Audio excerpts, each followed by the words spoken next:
Welcome to Signs of the Times. I'm Dr. Willard Regester, and today, again, I'm very happy that Lincoln Steed, the editor of Liberty Magazine, has decided to stay with us a few more days. Lincoln, what's going on in the world today? I have here in front of me an article. It's United States Conference of Catholic Bishops. And there's a very interesting sentence or two I want to read to you, and then I'm going to turn the program over to you. Yeah, let's see where it goes. Let's see where it goes. It says here, as Catholic bishops and American citizens, that makes it kind of inclusive, doesn't it? Whether we want to be there or not, right? As Catholic bishops and American citizens, we address an urgent summons to our fellow Catholics and fellow Americans to be on guard, for religious liberty is under attack, both at home and abroad. This has been noticed both near and far. Pope Benedict XVI recently spoke about his worry that religious liberty in the United States is being weakened. He called it the most cherished of our freedoms. These are good statements, and I think the Catholic Church correctly see this is the issue at hand, but it's very interesting and wonderful that they're so involved now, but most people have forgotten that the United States, as it began before the Revolutionary War, but particularly shortly after, was overwhelmingly a Protestant community, never a Protestant government. It was a secular government. And the persecution that characterized the 13 colonies, and then there was some persecution shortly after, were often directed against Roman Catholics because they saw through the radical Protestant prism that the papacy or papists were a mortal threat to the type of government we were establishing, because the Roman Catholic Church at that time did not accept the separation of church and state. It did not accept a diversity of religious opinion. In fact, it believed, until fairly recently, maybe still, but not publicly, that it was the one true church.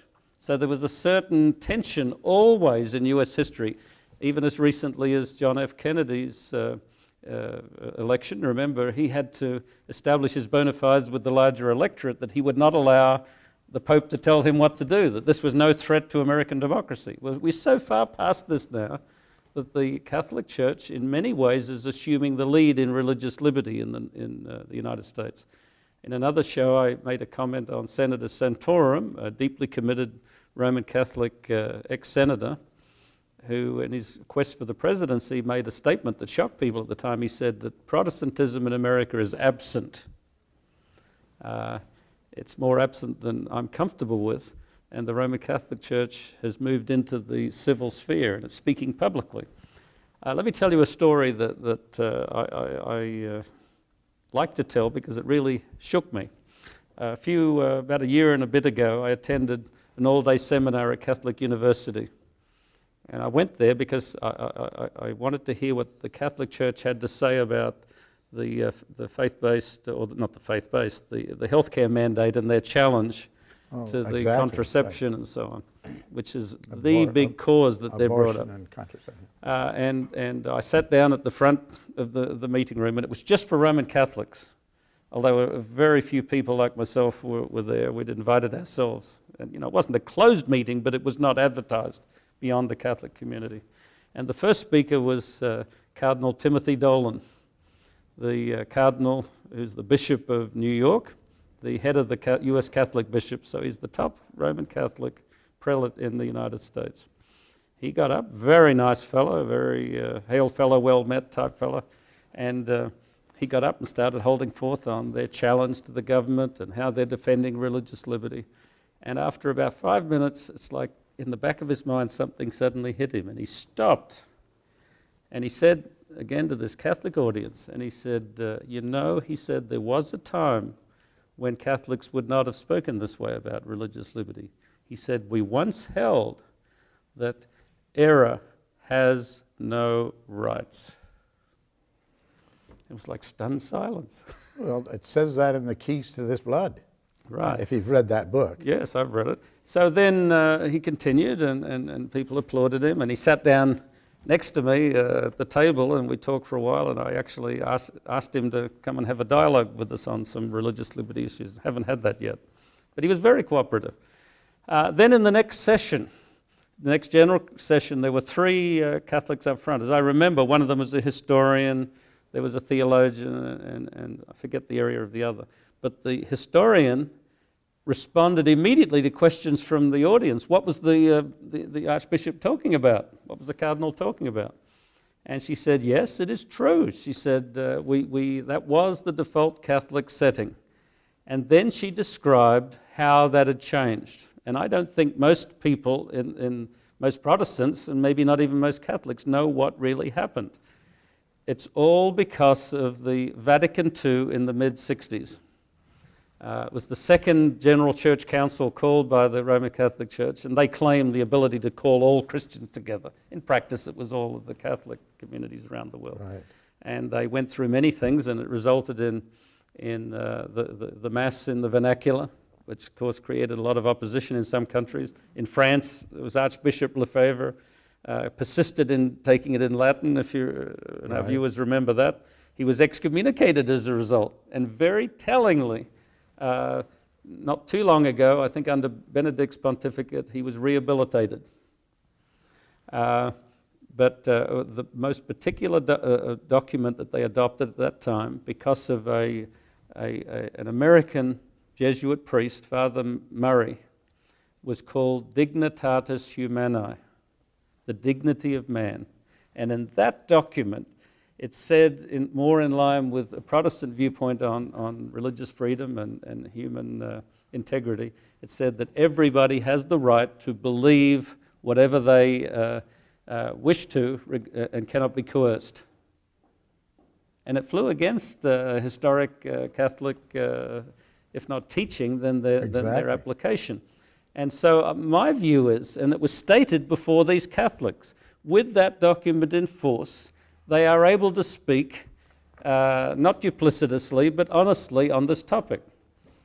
The thing that I want to put out before our viewers is to watch this, because there's a huge battle within the Catholic world, and led by two popes now, John Paul II, Benedict, and we'll see with the present pope.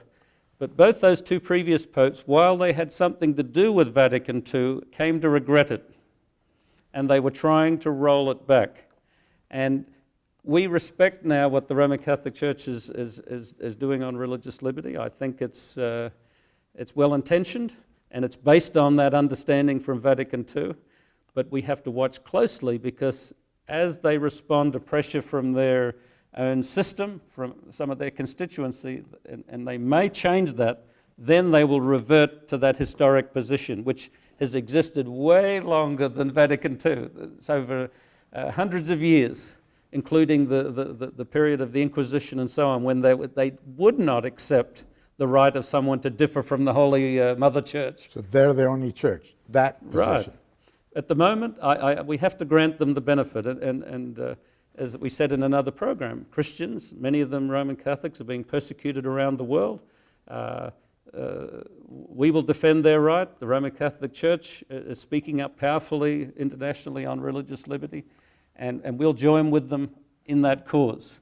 But we dare not forget the lessons of history. The Roman Catholic Church has tended toward absolutism. It, through statements even of popes and prelates, has said many times over the centuries that the principle of democracy and of separation of church and state is pernicious. And so we need to be on our guard that if they do revert to that, then we need to call them on it. Right. But right now, the reality is the Catholic Church have chosen to speak well of the separation of church and state, in that document you read from. That's amazing. They speak as the true Americans, even though in the early American experience, Catholics were persecuted vigorously because they were seen as a mortal threat to American democracy. Even the most regrettable Ku Klux Klan that nobody much supports now, and most people remember for its racism, was equally characterized by its white Protestant America, or Protestant America viewpoint, and it persecuted Catholics mercilessly. And not defensive, we can't defend that. It was a horrible chapter in American history, but it shows the deep-seated suspicion that a Protestant society had for the aims of Rome. That has disappeared. Protestantism no longer remembers its heritage. The Roman Catholic Church, in some ways, no longer remembers its heritage because it's moved. They apologized.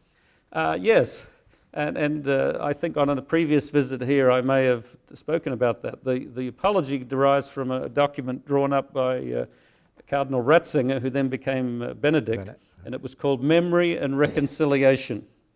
Yeah. It's not quite an apology.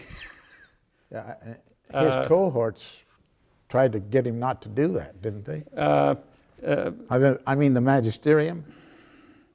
Well, the magisterium is sort of the innate spiritual authority that was given to Peter and is the right to rule that God gave to Rome. But within that document it says, first of all it says, is it possible to ascribe guilt to the actions of previous generations? So it casts a little doubt on it. Then it says, drawing a parallel, that just as Jesus, holy and undefiled and incapable of error, took upon himself the sins of fallen human beings, so the church, holy and incapable of error, will apologize for the actions of people that acted on its behalf. To me, that's not really an apology, it's just a recognition of wrong things done. And then at the end of it, it said this action calls for reciprocity, and they asked for the Protestants to apologize and to make up for the bad things they said. Which is true. Any historian would know that following the Reformation, there were wars of religion in Europe, and as all wars, all sides indulged in things that are indefensible.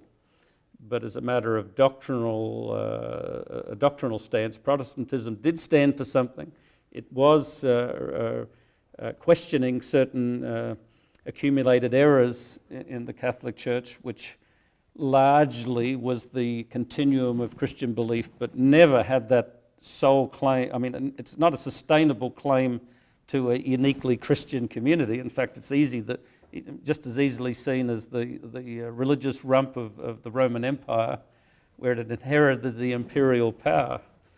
But it is something that people need to recognize. Where we've come, the attempt by the Catholic Church to sort of deflect the burden of history and to live above it, and it's wonderful. Right now, I think there's a springtime for the Roman Catholic Church and religious liberty. And we would encourage them on that, and yet caution all people, including Catholics, against reverting to a very false idea of being able to compel people to any particular religious viewpoint. Well, you said off the cameras a while ago that you saw things kind of converging and all coming together based on Scripture. Right. That there will be a time of trouble such as never was since there was a nation. That's pretty bad trouble. Now, in light of what you just said, I'm saying this doesn't coincide. Well, no, I think we're on the edge with what I just... I don't want to use this time to vilify Roman Catholics because... No, I understand. There are troubles within... at different times in history, particularly, there are problematic behaviors of all belief systems. Sure. And while I believe the doctrines that characterize my faith as a Seventh-day Adventist Protestant Christian, most religious groups, I can look at them and I can see little problems with the things that they hold, and they have to have the right to believe them. But on the larger picture, the historical role of Rome was not always, it was mostly problematic, most particularly because they joined with the state and used the state to be the enforcer of orthodoxy. They've never totally disavowed that. And now we have this little springtime where, because of Vatican II, the Roman Catholic Church can move in to a vacuum not as an equal to Protestantism, they're usurping Protestantism. They're moving into a vacuum and speaking well of the American system, which was a repudiation of the old model of the old world, Catholic Church, as well as old governments. And yet, in that position of power, if they turn, I think what you talk about will happen almost instantly. Right. So you're waiting for a trigger, and you think that could be... Well, it's not an unexpected thing. There is a huge debate within the Catholic Church as to whether they should sustain this more liberal viewpoint. Right. And we don't know with the new Pope where he's heading.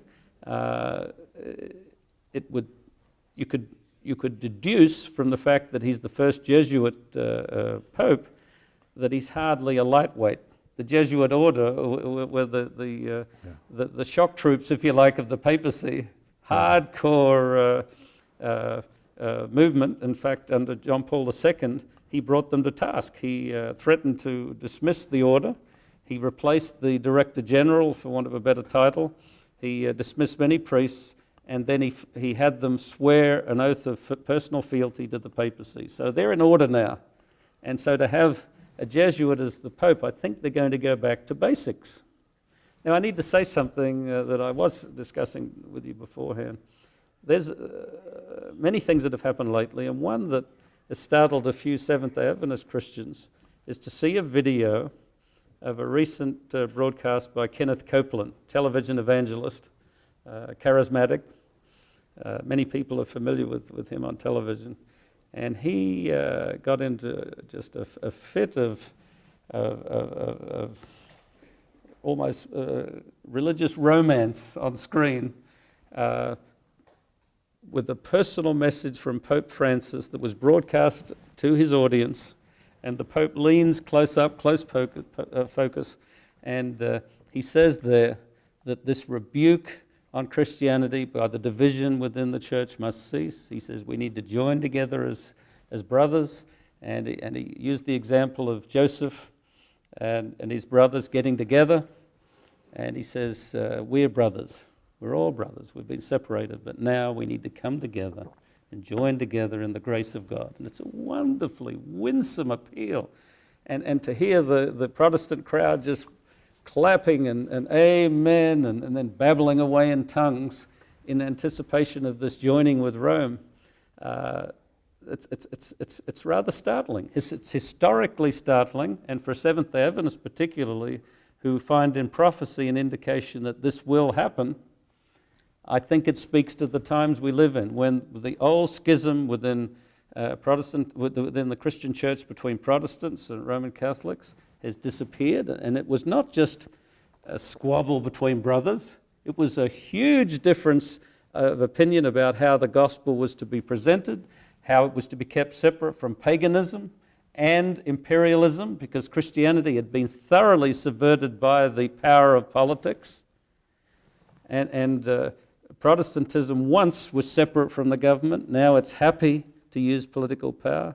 Now it's happy to join again with the Roman Church, which has not disavowed the errors that gave the schism meaning in the first place. But yet under this kumbaya sort of attitude, we're now going to join together, and I'm afraid, in fact I'm certain, knowing the models of history, that at some point it will turn into this new coalition now requiring everybody through the government to worship in a way that is satisfactory to this critical center. And on the margins, probably some religious, some Protestant minorities, certainly other religions might find themselves thoroughly marginalized, perhaps even made outlaws. In the book, and I know it's an old book, The Keys of the Blood. Right. But in the 70s, I think he wrote that. What's that? I think it was in the 70s. Yeah, it was, early 70s. yeah. And I will have to admit I didn't read it word for word, but I read a lot of it. And you just alluded to a group, and in there it calls them the minimalists. And the question is asked, because I'm thinking of I remember the answer to the question, I remember the question, what's going to happen to these people? And it even names the denominations in that book. Yeah. And the answer is the minimalists, those people, will just disappear. Yeah. That was the answer.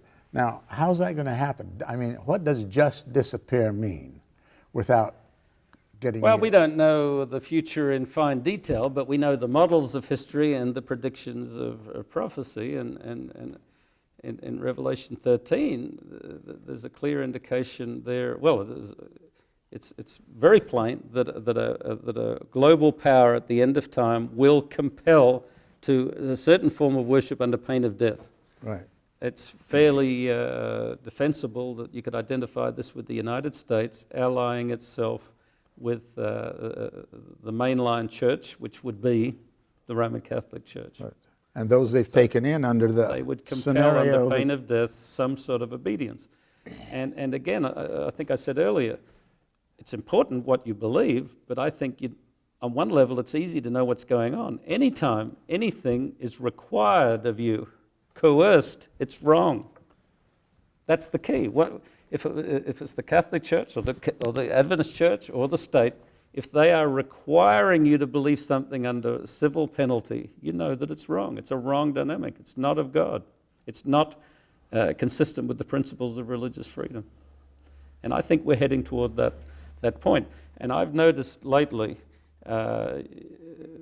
very much used by the Roman Catholic Church, very much used by the European Union, now already parroted by leaders in the United States. They're using this term for the common good. And the common good coexists alongside the dignitatis humanae statement that there's the right of the individual to choose their spiritual direction. But it seems to be subverted by the common good, because there are cases where for the common good, the people on the margins, the individuals who don't sort of fit the mold, if them continuing in their view destabilizes the common good, therefore that can't be sustained, they can't be protected. Well, now how about this phrase? I'm just thinking about the ramifications of it. How about this phrase, the common good? How is the Supreme Court using it, has used it, or will use it? Well, it's interesting you bring that up. I listen to their discussions whenever I can, and two recent discussions bothered me. They were talking about, I don't remember the case, but in one of the discussions, one of the justices brought up whether it was appropriate to build a church with government money. And I would have thought they'd say no. But they got to talking about it and joking about it, and then for about the next hour they would keep referring back to it. And all of the ones that vocalized, and as many of our viewers know, there's one justice who never speaks. So I didn't keep a list of who they were, but all the discussion, they agreed that it was okay as long as they built the church for everybody. Every church would be built with government money. Okay, so and then anybody can join it? So that's the common good. And that troubled me. Then recently, in their discussion on the whether it's appropriate to have public prayer at the town meetings in Greece, New York, very interesting case, and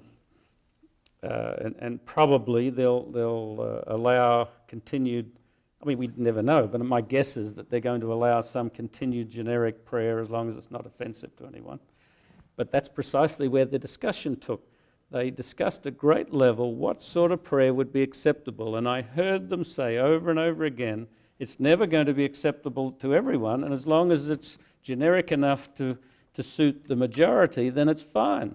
That's the common good, in other words. Right, that's exactly what I believe has taken root. The idea that a few radicals on the fringe, it'll offend them, but they'll always be offended, so we're not really most concerned with satisfying them, but it'll fit the aggregate of belief, and not be offensive, not be specific enough, sort of, again, the ceremonial deism. But once you've accepted that just even one person, one group is out on the fringes, you've broken down the principle.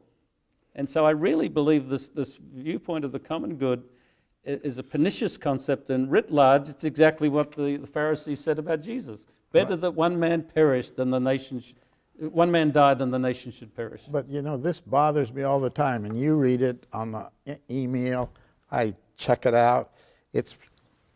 They're closing down this school, or they're stopping this class because one person complained. Yeah. All the other parents think it's okay. but one person complained. Now, how do you handle that? How do this? Well, that's the messiness of democracy. But We're a republic. We're not a democracy. Well, you're mixing things, and it's a good point. We don't want majoritarian rule. Exactly. And the framers of the U.S. Constitution had a great fear of the majority, a fear of the mob. And they did set up a governmental system that diffused public opinion. It was supposed to take it into account, but once we elected someone to represent this group, they were to follow through on the principles of the Constitution and for the betterment of society, but not be just instantly influenced by the rabble. But in an ongoing legal sense, it's never good to dismiss the objections of someone because everyone else is happy with it. You know, you go out to the Bible Belt. It's certain that in a certain community, probably 99.999% of the people are very happy to have their view of religion taught in the public school. Right. But maybe the one Seventh-day Adventist or the one Mormon or whoever might object, and we have to pay attention because an injustice is being perpetrated there. Talking about this political correct, which is one person objecting, even Ben Carson got into trouble because he mentioned it there at the breakfast. Well, he was within his rights there. Whether it was absolutely, whether it was polite is another question. But he absolutely had every right to say that. Right. You know, I'm personally uncomfortable that he seemed to be co-opted by political movements following that. They used him, but he had every right to say that. Say that. Well, it seems like we've come to the end of another program, but thankfully you're going to stay by for the days ahead. So would you close with prayer? Dear Lord, we thank you that we have the freedom in this country to believe according to our conscience. We have the lessons of history, and we have the errors and the victories of dissent over the years to encourage us. And I pray that we'll all keep our discernment and our religious conviction in these difficult times. For Jesus' sake, amen. I want to thank you for being here, and I want our viewers to stay tuned to this station because we have many more programs ahead which will tell you what's going on in the world.